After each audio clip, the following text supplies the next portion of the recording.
Authorities in Russia have widened evacuation orders in two border regions as Ukrainian troops press on with a major cross-border incursion.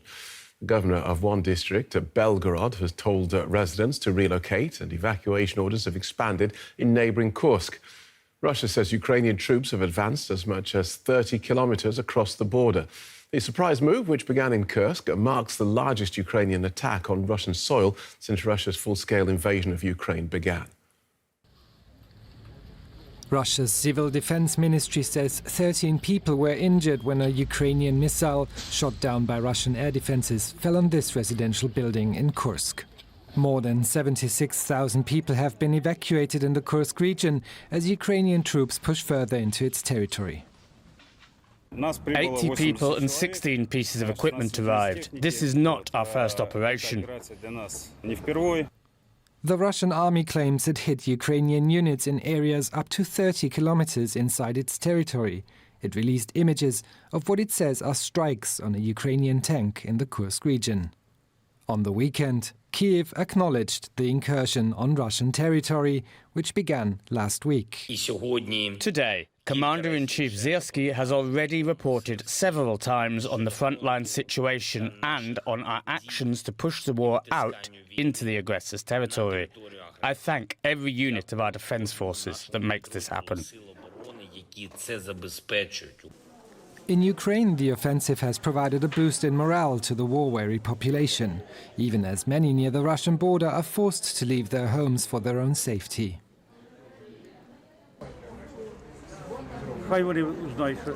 I feel great, really good. Let them find out what it's like. They don't understand what war is. Let them get a taste of it.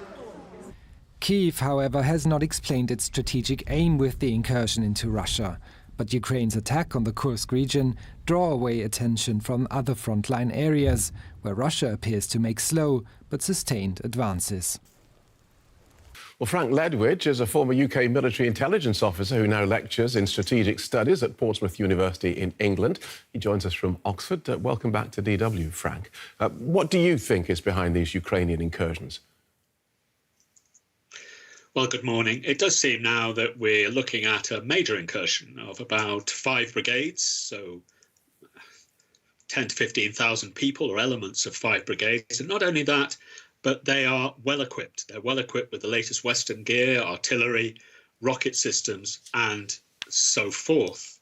So this is not a sort of raid-in force. That's the first thing. So what's the purpose?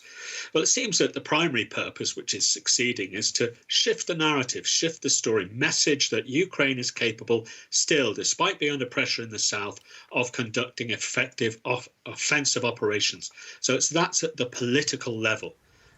They're capable still of effective assaults on Russian forces, and destabilising them. And the fact we're talking about this in this way shows that that is succeeding as far as it goes. OK. Beyond that, how does it advance anyone's war games? It's, from what you've said, it sounds like Ukraine is saying we're still in the game, but the thing is still locked in place. Yes, and it's very early days to say where this will go. The main operational objective of this, the strategic objective, is to change the political story, change things. We're on the front foot, as Nick said. But at operational level, I suspect one of the purposes, at least, was to attempt to draw not only attention away from the embattled fronts in the south and east, but to draw Russian reinforcements away, to call Russia's bluff, say, look, how much do you really want to defend your territory?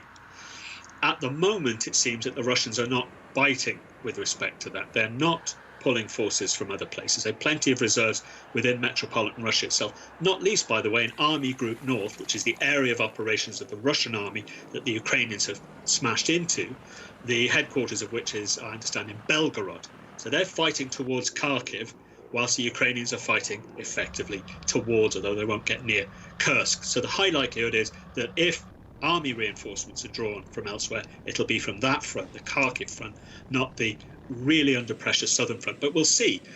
The Russians have made big mistakes before. It would be a big mistake to do that, in my view.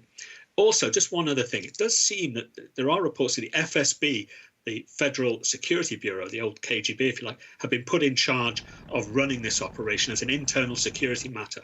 I don't know what the significance of that. We'll find out. But really, this is early days in this week-old operation, and it's too early to say how it will go or how it is. And can Ukraine sustain this advance towards Belgorod and Kursk? That's the key question. When will their drive culminate? I think we're there or near there now. That's not necessarily a bad thing. If the Ukrainians outrun their logistics, if they get too far into Russia, if they get bogged down, that will be bad news. I suspect that they've planned this really well. They don't want a repeat of the counteroffensive last year. We're talking about half the forces deployed in this attack as were deployed last year, but they'll be far better prepared for this. Planning will be far more realistic. So I suspect they're unlikely to get bogged down. One option, of course, is just to come right out again if things get troublesome and the narrative shifts. We don't know. But the one thing they have to avoid is running beyond the logistics, because people invading Russia doing that find that it doesn't end well. And as Ukraine invades Russia, can you see Russia escalating this from this so-called special military operation into an actual war? I can't see them needing to do that. First of all, that would buy into the Ukrainian narrative.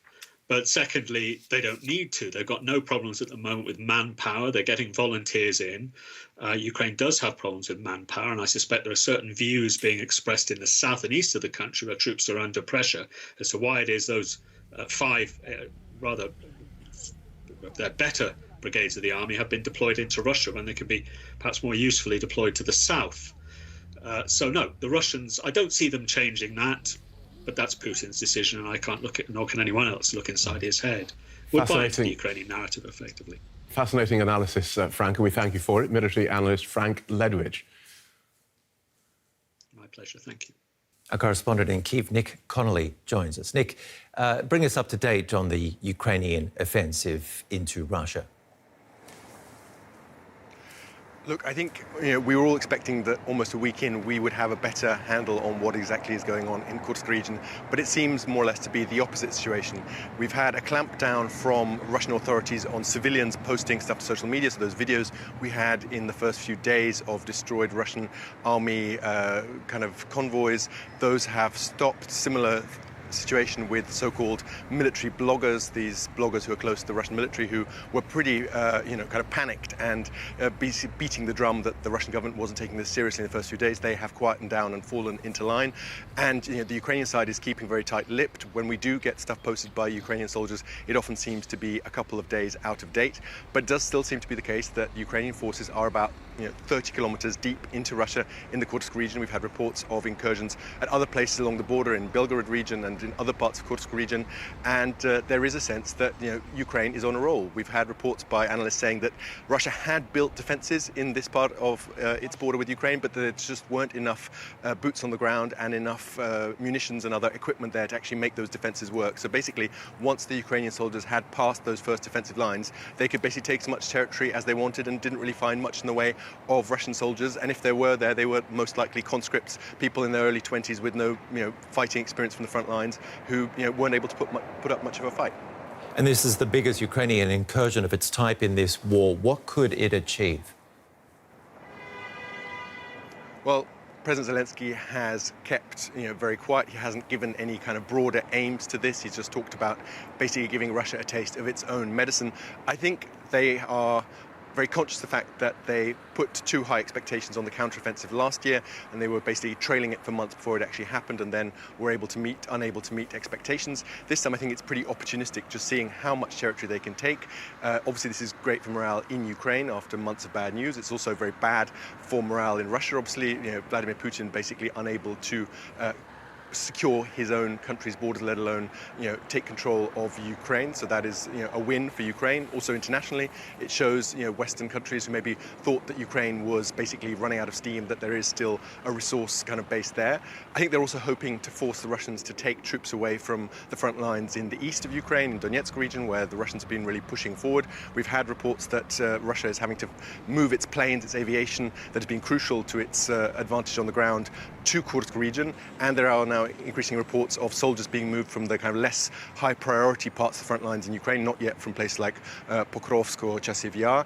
Obviously this will take time, that's not something that happens within a couple of days, but the hope is that this could really allow Ukrainian troops in the east that have been suffering to basically have a break and to have less of a Russian supremacy kind of opposite them, and potentially that's been the suspicion that this could also be some kind of swap in future, that Ukraine takes territory in Russia to then offer as a trade for Russian-occupied Ukraine. All of these things are still speculative, but for now, I think given the kind of seemingly relatively small investment in terms of resources and manpower, I think this is going better than most Ukrainian observers would have expected just a few days ago. Nick Connolly in Kyiv, thank you very much for the analysis.